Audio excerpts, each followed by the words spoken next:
ایک صلوات ہدیہ فرمائیں آل محمد کی برکت۔ یہاں ٹھیک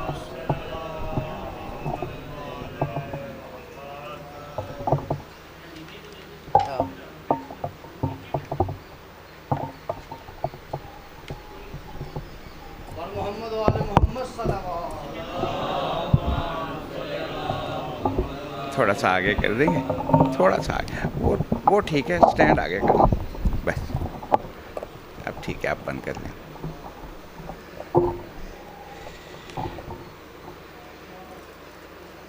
فاتحہ۔ بسم اللہ الرحمن الرحیم۔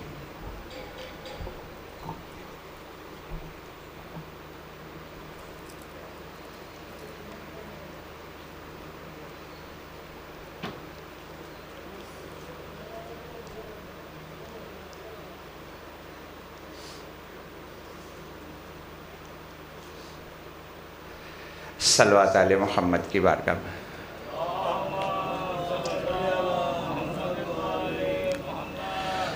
ماشاء اللہ لا حول ولا قوة الا باللہ العلی العظیم۔ رب اشرح لی صدری ویسر لی امری وَاحْلُلْ عُقْدَةً مِّن لِّسَانِي يَفْقَهُوا قَوْلِي۔ اعوذ باللہ من الشیطان اللعین الرجیم۔ بسم اللہ الرحمن الرحیم۔ الحمد للہ رب العالمین، والصلاة والسلام على أشرف الأنبياء والمرسلين، سيدنا ونبينا وشفيع ذنوبنا وطبيب قلوبنا ومولانا أبي القاسم محمد،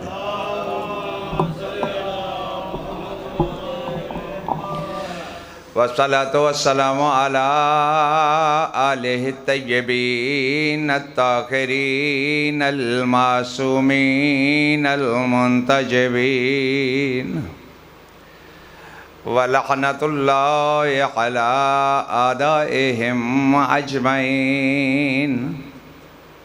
اما بعد، فقد قال رسول اللہ صلی اللہ علیہ وآلہ وسلم، بسم اللہ الرحمن الرحیم۔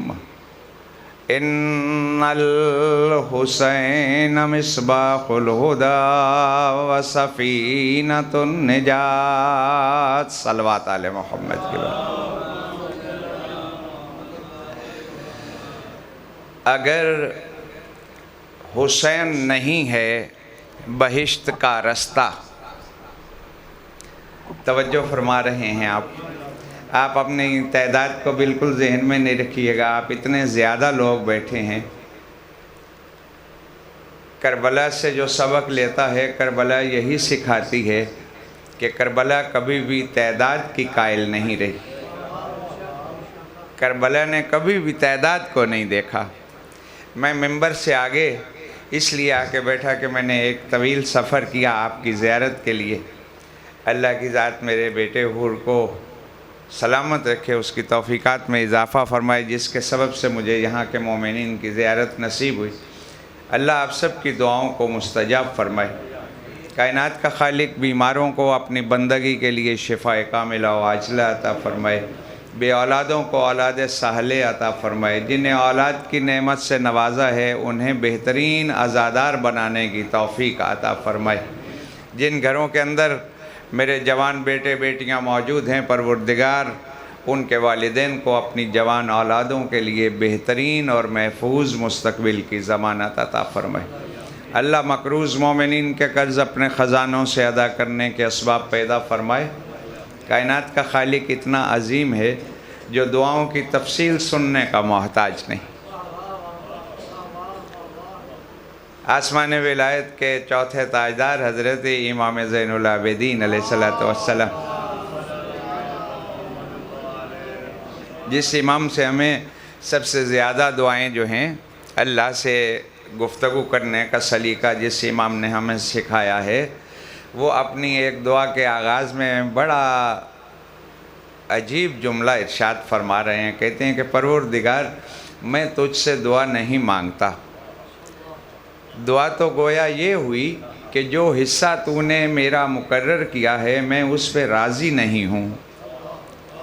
اگلے جملے میں ارشاد فرماتے ہیں مگر میں تجھ سے دعا مانگتا ہوں کیونکہ مخلوق کی شان یہ ہے کہ وہ اپنے خالق سے مانگے، اس لیے پروردگار سے دعا ہے کہ ہم گناہگاروں کی دعاؤں کی لاج رکھتے ہوئے اپنے وعدے کے مطابق زمانے کے حقیقی حاکم کے ظہور میں تعجیل فرمائے. تمام دعاؤں کی قبولیت کے لیے محبت بھری بلند صلوات.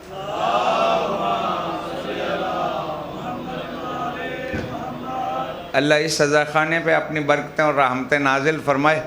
اور میں اکثر اپنی مجالس میں عرض کرتا ہوں کہ انسان یہ سوچے کہ اب یہاں پہ اس بستی میں مجلس ہو رہی ہے اور دوسری جگہوں پہ نہیں ہو رہی، یا فلاں امام بارگاہ میں ہو رہی ہے فلاں جگہ پہ نہیں ہو رہی. روئے زمین کے اوپر جس ذکر کا اللہ نے وعدہ کیا ہے نا کہ یہ ذکر میرے ذکر کے ساتھ زندہ رہے گا، روئے زمین کے اوپر کوئی ایسا خطہ نہیں جہاں پہ سورج کی کرنیں پڑتی ہوں اور حسین کا ذکر نہ ہوتا. جب حسین ابن علی سر حسین نو کے سینہ پہ اللہ کا ذکر کرتا جا رہا تھا تو تب اللہ نے جا کے کہا تھا، اللہ نے فرمایا تھا جبریل سے کہ جا اور میرے حسین سے کہے کہ تو نے نو کے نیزہ پہ میرے ذکر کو جاری رکھا ہے. اللہ تجھ سے وعدہ کرتا ہے جب تک میرا ذکر جاری رہے گا تیرا ذکر ساتھ جاری رہے. میں آپ کی توجہ کے لیے عرض کر رہا تھا ایک طالب علم کی حیثیت سے. میں جلد آپ کی زحمت کو، گرمی بھی ہے، تمام کروں گا، لیکن میں جتنا سفر کر کے آیا ہوں اتنی دیر تو پڑھوں نا کم از کم. اللہ آپ کو سلامت ہے کہ بس آپ توجہ فرمائیں گے تو پھر آگے مسلسل تسلسل کے ساتھ اپنی گفتگو کو جاری کرتے ہیں. ان چند لفظوں کے اندر آپ نے بطول کے بیٹے کی کریمی دیکھنی ہے کہ اس نے کیا کیا کیا. اگر حسین نہیں ہے بہشت کا رستہ، اب میرا پورا ساتھ دیں گے، اگر حسین نہیں ہے بہشت کا رستہ تو پھر بنا ہی نہیں کوئی دوسرا رستہ. اگر حسین نہیں ہے بہشت کا رستہ تو پھر بنا ہی نہیں کوئی دوسرا رستہ. وہ راستہ جسے سورج نہیں دکھا پایا، جو کسی کو سورج کی روشنی میں بھی نظر نہیں آیا، وہ راستہ اگر حسین نہیں ہے بہشت کا رستہ تو پھر بنا ہی نہیں کوئی دوسرا رستہ. وہ راستہ جسے سورج نہیں دکھا پایا، دیا بجھا کے وہ شاہ نے دکھا دیا رستہ. وہ راستہ جسے سورج نہیں دکھا پایا. اگر پھر آپ کی محبت کے لیے عرض کرتا ہوں، آخری بات جو ہے وہ اچھے سے سمجھ آ جائے، اگر حسین نہیں ہے بہشت کا رستہ تو پھر بنا ہی نہیں کوئی دوسرا رستہ. وہ راستہ جسے سورج نہیں دکھا پایا، دیا بجھا کے وہ شاہ نے دکھا دیا رستہ. وہ خیمہ جس میں جگہ انبیاء نہ لے پائے، وہ خیمہ جس میں جگہ انبیاء نہ لے پائے، وہاں علیحدہ سے حر کے لیے بنا رستہ. وہاں علیحدہ سے حر کے لیے بنا رستہ. ایک عرب کا تاجر ہے، یہاں سے ہی گفتگو کا آغاز ہوا تو یہی سن لیجئے. 170 سال اس کی عمر ہے. تاجر ہے عرب کا، عمر 170 سال ہے. اپنا کاروبار خود چلاتا ہے، دوسرے ملکوں میں شہروں میں جاتا ہے. بہت وسیع اس کا کاروبار ہے، کتنے ہزار اونٹوں پہ اس کا مال جاتا ہے آتا ہے. اس بات کا پتہ چلا حاکم شام کو کہ کتنا بوڑھا آدمی ہے، 170 سال کا. ہم تو صرف 70 سال میں ہی فارغ ہو جاتے ہیں، تو وہ 170 سال کا اپنا سارا کام اور کاروبار چلا رہا ہے. تو یہ کیسے ممکن ہے؟ اس نے اپنے سپاہیوں سے کہا کہ ہم اس تاجر سے ملنا چاہتے ہیں. وہ سارے خوش آمدی گھوڑوں پہ سوار ہوئے، دوڑائے گھوڑے، اس کو کہیں ڈھونڈ لیا، کہا بادشاہ بلاتا ہے، اس کے پاس آ گیا، اس نے دربار میں بٹھایا، کرسی دی، جب وہ بیٹھ گیا تو کہتا ہے کیوں بلایا؟ کہتے ہیں وہ حیرانی کی وجہ سے بلایا ہے کہ آپ کی عمر 170 سال ہے۔ واقعی 170 سال ہے؟ کہتے ہیں ہاں 170 سال ہے۔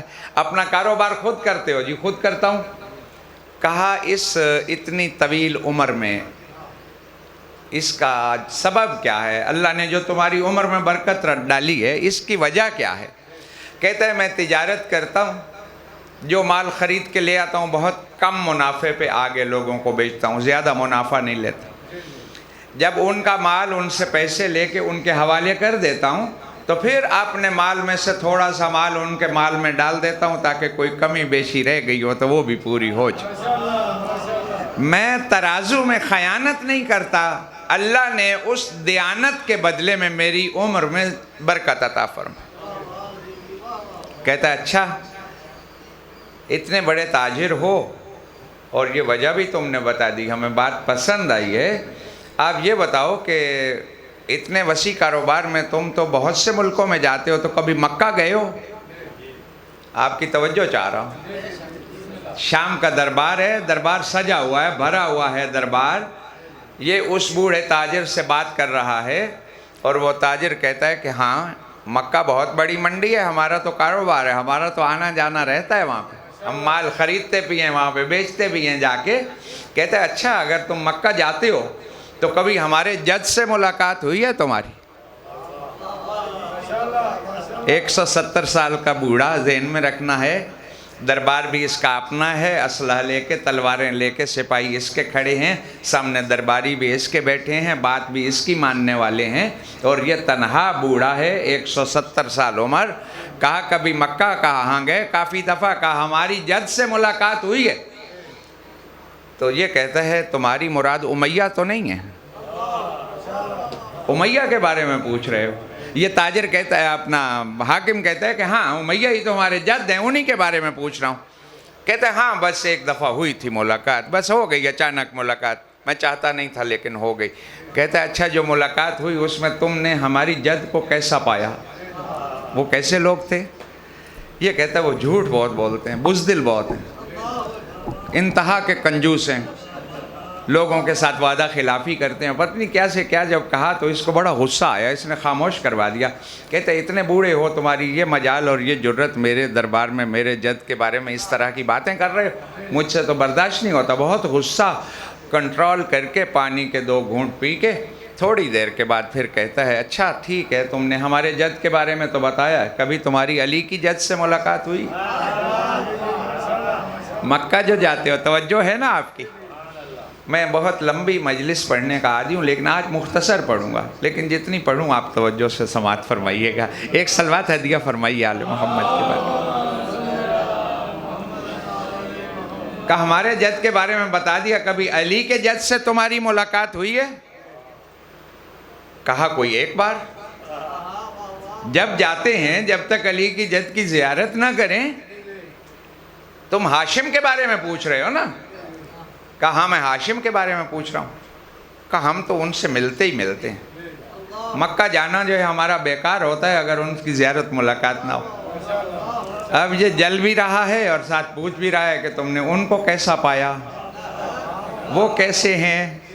تو اب یہ بوڑھا کہتا ہے، کھڑا ہو گیا کرسی سے احترام میں اور صلوات پڑھ کے کہتا ہے کہ وہ سید ہیں، سردار ہیں، وہ سخی ہیں، بہادر ہیں، لجپال ہیں، وہ جو وعدہ کرتے ہیں اس کو پورا کرتے ہیں، لوگوں کا خیال کرتے ہیں، رعیت کے اوپر اللہ نے انہیں حاکم بنایا ہے۔ اس نے پھر خاموش کروا دیا۔ کہتا ہے چپ ہو جا، میں نے جس حدیث کو آپ نے گفتگو کا سرنامہ قرار دیا نا، یہ واقعہ بھی میں نے اسی کے ضمن میں آپ کی خدمت میں عرض کیا ہے۔ کہا خاموش ہو جا، ہم اپنے دشمن کی تعریف بھی برداشت نہیں کر سکتے۔ اچھا نہیں کر سکتے؟ پھر غصہ آیا اور اپنے غصے پہ سلامت رہیں آپ، غصے پہ قابو پا لیا اور غصے پہ قابو پا کے کہتا ہے کہ تم نے ہمارے جد کو کہا کہ وہ بڑے کنجوس تھے؟ کہا ہم نے دیکھا ہے وہ ہیں یہ کنجوس۔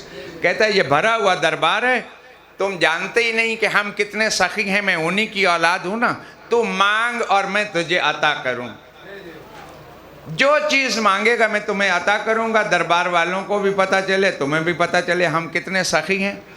یہ کہتا ہے مجھے ضرورت تو نہیں ہے، ہر چیز اللہ نے مجھے دی ہے، لیکن اب میں تیرا مہمان ہوں، تو نے مجھے بلایا ہے، تیری خواہش ہے تو چل میں مانگ لیتا ہوں۔ کہتے ہیں ہاں مانگ اور میں تمہیں عطا کروں۔ اس نے کہا یہ تو پتہ چل گیا نا میری عمر 170 سال ہے۔ کہا ہاں۔ کہا اس 170 سال میں میری زندگی کا سب سے جو سنہرا دور تھا وہ میری جوانی کا دور تھا، اگر ہو سکے تو میری جوانی مجھے لوٹا دے، میری جوانی مجھے لوٹا دے۔ کہتا ہے یہ کیسے ممکن ہے کہ میں تمہیں تمہاری جوانی جو گزر گیا وہ میرے اختیار میں تھوڑی ہے۔ کہتا ہے اچھا کوئی بات نہیں، تو پریشان نہ ہو، اگر میری جوانی نہیں لوٹا سکتا پھر میں 170 سال کا ہو گیا ہوں، مرنے والا ہوں، قبر کے کنارے پہ کھڑا ہوں، تو ایسا کر کے مجھے آخرت میں بخشش کی ضمانت دے دے۔ یہ اس حدیث کا ترجمہ ہے جو میں آپ کی خدمت میں عرض کر رہا ہوں، آخرت میں بخشش کی ضمانت دے دے۔ کہتے ہیں آخرت میرے اختیار میں نہیں ہے، پسینے میں شرابور ہے، ندامت ہو رہی ہے، بھرا ہوا دربار ہے۔ جب اس نے کہا نا آخرت بھی میرے اختیار میں نہیں ہے، یہ بوڑھا جہاں بیٹھا تھا اپنی کرسی سے کھڑا ہوا، بھرے دربار میں اس کی آنکھوں میں آنکھیں ڈال کے کہتا ہے میں لعنت بھیجتا ہوں ایسی محفل میں جس میں نہ دنیا ہے نہ آخرت ہے، جس میں نہ دنیا ہے نہ آخرت ہے۔ ہم نے آپ کی خدمت میں عرض کیا کہ 1,24,000 نبیوں کے سلطان نبی حضرت فاطمہ الزہرا کے بابا جان نے اپنے بیٹے کے بارے میں فرمایا ان الحسین مصباح الہدی و سفینۃ النجات۔ اس کے اندر پیغمبر بتا رہے ہیں کہ کوئی جو بھی اللہ کی بندگی کرتا ہے وہ کوئی اور دعا مانگے یا نہ مانگے وہ 2 دعائیں ضرور مانگتا ہے۔ ایک یہ کہ پروردگار مجھے ہدایت اس دنیا میں عطا فرما اور آخرت میں میری نجات کا سامان کر دے۔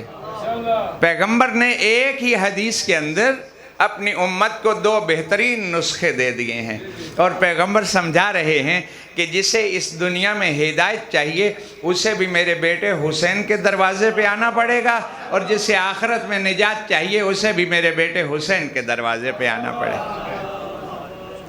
اللہ کا اللہ صلی اللہ محمد اللہ کی ذات نے ہمیں عالم ہادی عطا فرمائے ہیں، اللہ کی ذات نے ہمیں شجاع ہادی عطا فرمائے ہیں۔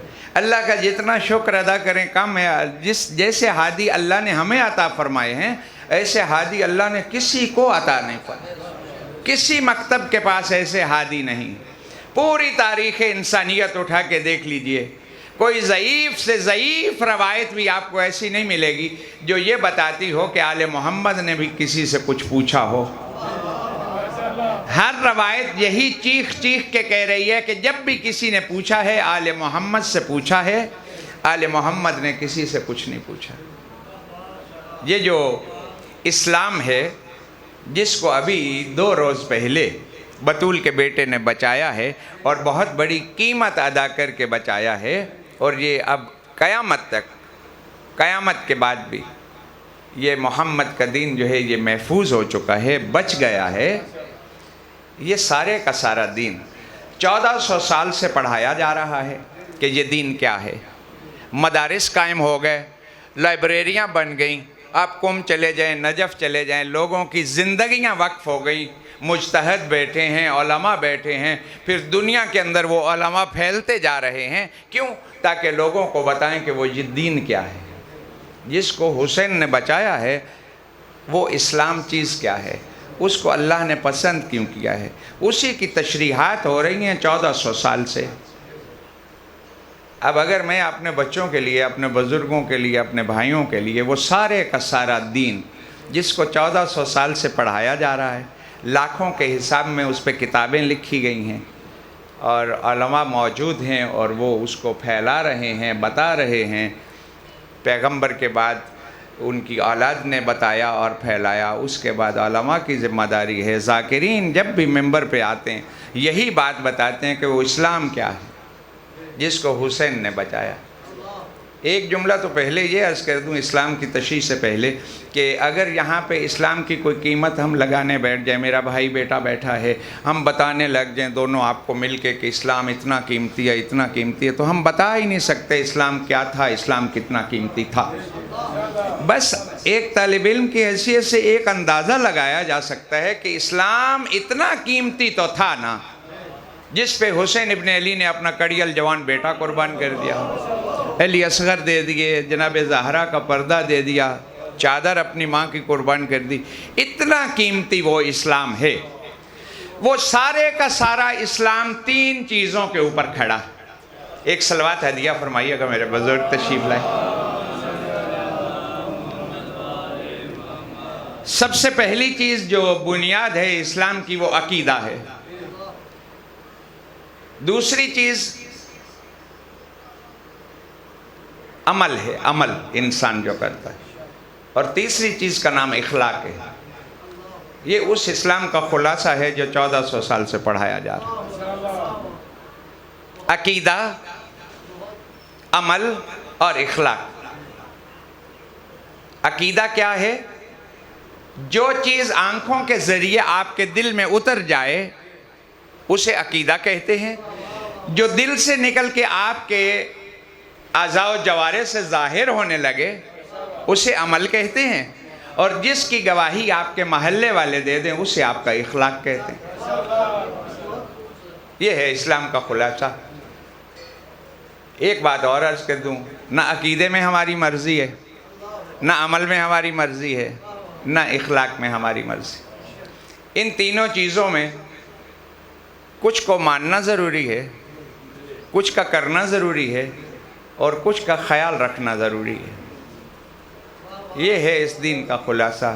جب اس سارے خلاصے کے اوپر ہماری مرضی نہیں ہے تو پھر ویسے ہی اس دین کو لے کے آگے بڑھنا ہے جیسے علی المرتضیٰ نے بتایا ہے،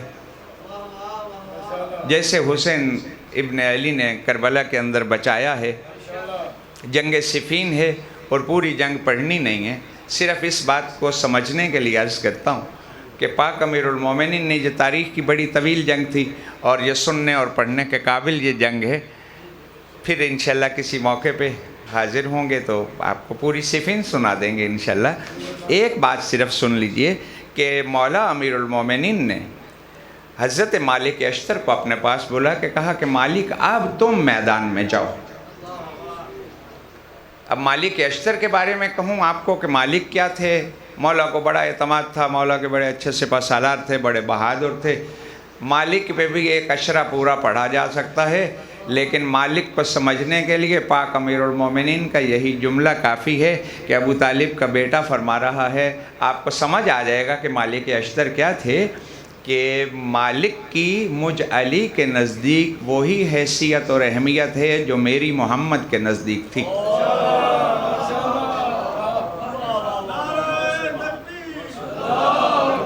کتنا مختصر یا رسول اللہ،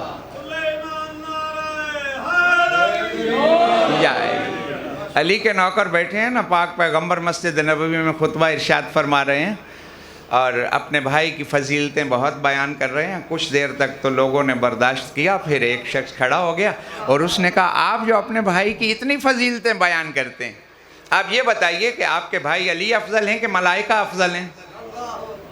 اب کوئی بات تو کرنی تھی نا، جب برداشت ہی نہیں ہو رہا۔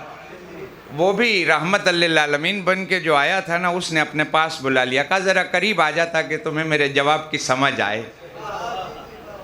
کیا پوچھا ہے؟ کہا آپ کے بھائی علی افضل ہیں کہ ملائکہ افضل ہیں؟ پاک پیغمبر فرماتے ہیں تو میرے بھائی علی کا تقابل ملائکہ سے کیسے کر سکتا ہے؟ میں تجھے بتاتا ہوں، جس مومن کے دل میں میرے بھائی علی کی محبت ہے وہ مومن ملائکہ سے افضل ہے۔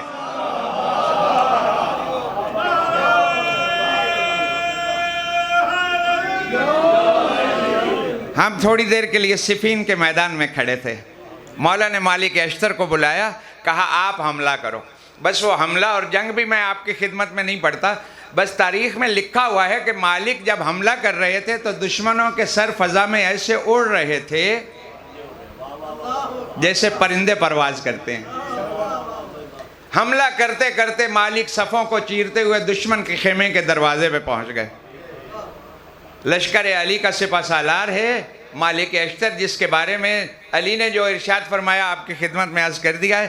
گھوڑے کی پشت پہ بیٹھا ہے علی کا یہ شیر، اور اپنی تلوار کی نوک سے خیمے کا پردہ الٹا۔ جب دیکھا تو دشمن سامنے بیٹھا، اپنی تلوار کو جیسے اس سپہ سالار نے علم کیا، ادھر سے سپاہی اپنے داد دے رہے تھے، مولا اپنے خیمے کے دروازے پہ کھڑے دیکھ رہے تھے۔ جیسے مالک نے اپنی تلوار کو علم کیا، اپنے خیمے کے دروازے سے بلند آواز میں امیر المومنین نے فرمایا، مالک رک جا۔ میں آپ کی توجہ چاہ رہا ہوں، بڑا حساس مرحلہ ہے یہ۔ سپہ سالار علی کے لشکر کا اتنا بہادر دشمن کے سر پہ کھڑا ہے، تلوار اٹھی ہوئی ہے۔ اب کتنی دیر لگنی تھی، مالک کی تلوار گرتی اور جنگ ختم ہو جاتی۔ جیسی آواز آئی، مالک نے اپنی تلوار نیام میں رکھی، اپنے گھوڑے کی لجام موڑی، علی کے قدموں کا آ کے بوسہ لیا، اپنے لشکر نے گھیر لیا۔ مالک تم نے یہ کیا کیا ہے؟ کہا علی نے جو منع کر دیا تھا، کہا آ کے معافی مانگ لیتے، کہتے کہ اب میں دشمن کے سر پہ پہنچ گیا تھا، مولا میری بدنامی ہوتی، میں اتنا بہادر تھا، اب میں واپس کیسے آتا، میں نے اس کا کام تمام کر دیا ہے۔ اب یہ ہے جواب اس اعتراض کا کہ ہماری دین میں کتنی مرضی ہے یا نہیں ہے۔ مالک نے اپنے لشکریوں کو، سپاہیوں کو جو جواب دیا ہے، آج کی مجلس کا ہدیہ جملہ ہے۔ مالک کہتے ہیں یہ جنگ عبادت اس وقت تک تھی جب تک علی کی مرضی شامل تھی، جب تک علی کی مرضی شامل تھی۔ جب علی نے منع کر دیا تو پھر جنگ کیا ہے، پھر کچھ اور کیا ہے۔ جب تک علی ہے تب تک عبادتیں ہیں۔ کون سا ایسا موقع ہے جس موقع پہ پیغمبر اسلام نے، میں اپنی گفتگو کو سمیٹنے کی طرف جا رہا ہوں، جس موقع پہ پیغمبر اسلام نے اپنے بیٹے حسین کا تعارف نہیں کروایا؟ کوئی ایک موقع اٹھا کے دیکھ لیجئے کہ پیغمبر نے تعارف نہ کروایا ہو حسین کا۔ اللہ نے تو حسین کو اتنی فضیلتیں دے دیں، ایسی ایسی فضیلتیں دیں۔ اللہ کہتے ہیں کہ 3 تو ایسی فضیلتیں میں نے حسین کو دی ہیں، بہت ساری فضیلتوں میں سے 3 ایسی ہیں جو اور کسی کو بھی نہیں دیں، جو کسی کے پاس ہے ہی نہیں۔ کہ پروردگار ہاتھ باندھ کے ہمیں بھی بتا دے، ہم بھی تو اسی حسین کے نوکر ہیں، اسی کے عزادار ہیں، اسی کا ماتم کر کے بیٹھے ہیں۔ اللہ نے کہا سب سے پہلی فضیلت میں نے حسین کو دی، الامامۃ فی ذریتہ، میں نے امامت کو حسین کی اولاد میں رکھ دیا ہے۔ میں نے امامت کو حسین کی اولاد میں رکھ دیا ہے۔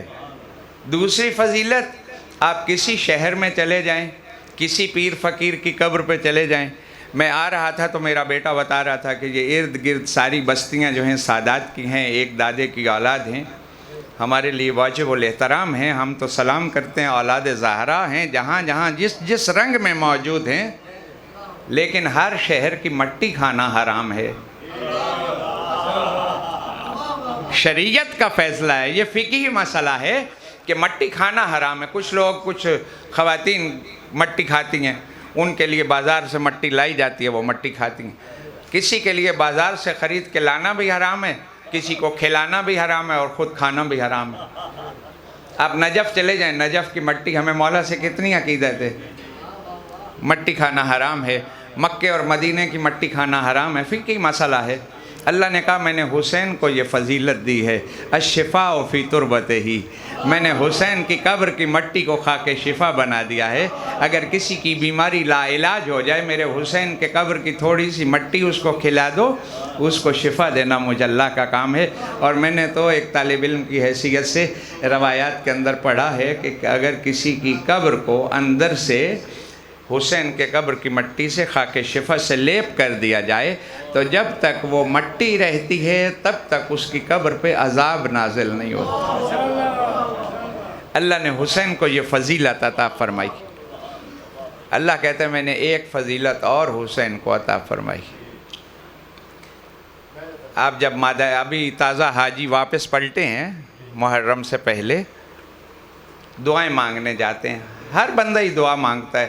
ہم جتنے لوگ بیٹھے ہیں، کسی کا مسکراتا ہوا چہرہ دیکھ کے اللہ جانے وہ اپنے اندر کتنے اپنے دکھ اور درد چھپائے پھرتا ہے۔ ہر بندہ دکھی ہے، بس لوگوں کے سامنے اپنا پردہ رکھنے کے لیے ہنس کے کہتا ہے جی بالکل ٹھیک ہوں میں،